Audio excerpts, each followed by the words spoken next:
আজকে আপনারা দেখেছেন প্রথমেই মাননীয় প্রধানমন্ত্রীজি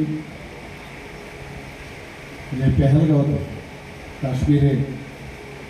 যে নৃশংসভাবে আমাদের ভারতবর্ষের বিভিন্ন প্রদেশ থেকে যারা এখানে পর্যটকরা গিয়েছিল নির্মমভাবে যে আতঙ্কবাদীরা হত্যা করেছে এবং তাদের প্রতি যে তাদের ফ্যামিলি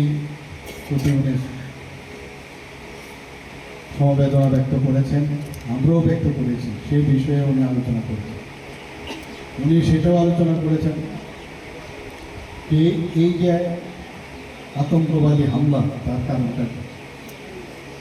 370 দ্বারা 35-এ যখন বিলোপ করা হলো